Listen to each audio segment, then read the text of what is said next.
હનુમાન જયંતીના પાવન પર્વ નિમિત્તે દાદાના વિશામાં સેવા ગ્રુપ દ્વારા રાવટીનું આયોજન કરવામાં આવ્યું। હનુમાન જયંતીના પાવન પર્વ નિમિત્તે દાદાનો વિસામો સેવા ગ્રુપ દ્વારા રાવટીનું આયોજન કરવામાં આવ્યું। હનુમાન જયંતીના પાવન પર્વ પર હજારો શ્રદ્ધાળુ વિશ્વ સુપ્રસિદ્ધ સાળંગપુર ધામ પગપાળા ચાલીને જતા હોય છે, ત્યારે પદયાત્રિકોની સેવા માટે અનેક રાવટીઓમાં પદયાત્રિકોની સેવા થતી હોય છે। ત્યારે વર્ષના હરેક શનિવારે પદયાત્રિકોની સેવા કરતું સેવા ગ્રુપ દાદાનો વિસામો સેવા ગ્રુપ દ્વારા સેવાનું વિશેષ આયોજન કરાયું હતું। પદયાત્રિકો માટે પ્રસાદીમાં ચા, પાણી, નાસ્તો, સેવ ખમણી, શરબતનો પ્રસાદ રાખવામાં આવ્યો। આ રાવટીમાં હજારો શ્રદ્ધાળુએ પ્રસાદીનો લાભ લીધો। બોટાદ ભાજપ યુવા પ્રમુખ જિગ્નેશ બોલિયા પદયાત્રાએ ચાલી નીકળ્યા, ત્યારે તેમણે પણ દાદાનો વિસામો સેવા ગ્રુપની મુલાકાત લીધી તેમજ આ સેવા ગ્રુપના સેવા કાર્યની વિશેષતા જણાવી। આ સેવા કાર્યમાં અનેક દાતાશ્રી યથોશક્તિ યોગદાન અર્પણ કરી આ સેવા યજ્ઞમાં સેવાનો લાભ લીધો હતો। બ્યુરો રિપોર્ટ રસિક વેગડા। જય શ્રી કષ્ટભંજન દેવ। આજ રોજ હનુમાન જન્મોત્સવ નિમિત્તે સૌ જે ભક્તો પગપાળા સાળંગપુર હનુમાનજી મંદિરે ચાલીને જઈ રહ્યા છે એની અવિરત સેવા જે કરતું ગ્રુપ એટલે દાદાનો વિસામો ગ્રુપ।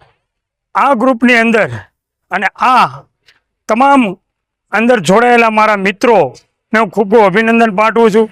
ખરેખર આ ગ્રુપ રહ્યું માત્ર હનુમાન જયંતિ નિમિત્તે સેવા નથી કરતું।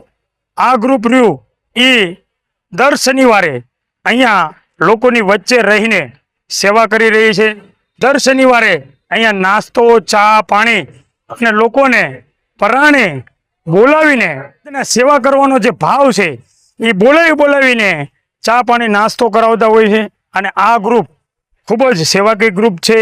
આ ગ્રુપની અંદર જે તમામ ભક્તો જે સેવા આપી રહ્યા છે એને હનુમાનજી મહારાજ કષ્ટભંજન દેવ દાદા ખૂબ જ શક્તિ આપે ને આવીને આવી સેવા કરતી રહે એવી પ્રાર્થના કરું છું। બોલ શ્રી કષ્ટભંજન દેવ કી જય કષ્ટભંજન દેવ।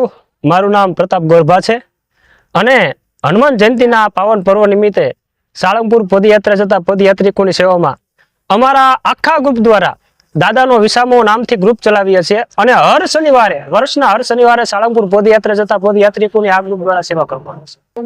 આ ગ્રુપમાં બધા આયોજક છે, બધા સ્વયંસેવકો છે, બધાએ સાથ સહકાર મળી અને સાળંગપુર જતા પદયાત્રિકોની સેવા કરે છે। અત્યારે સરસ મજાની એમ કહેવાય કે સેવ ખમણીનો પ્રસાદ રાખવામાં આવ્યો છે, સવારે શરબતનો પ્રસાદ છે અને અનેક દાતાશ્રીના સાથ સહયોગથી આ સેવા કાર્ય થઈ રહ્યું છે।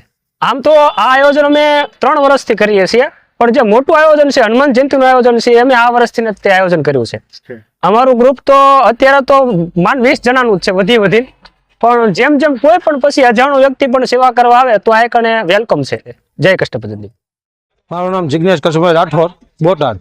અને આ કાર્ય અમે છે ને લગભગ 4 વર્ષથી કરીએ છીએ। આ દાદાનો વિસામો સેવા ગ્રુપ કર્યું છે અને અમે લગભગ 15 થી 20 જણા છીએ।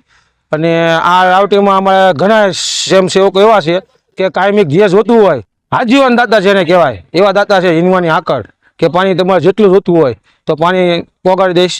પછી લાલભાઈ સમોસાવાળા છે એ અમને આજીવન બરફ આપે છે। એ ભોળાભાઈ કરીને છે અને ધીરુ બેંગલ કરીને દુકાન છે, એ બે અમને ચાની પાલી, ગ્લાસ, પછી ડીશું જે કાંઈ જોતું હોય આજીવન અમને આપે છે।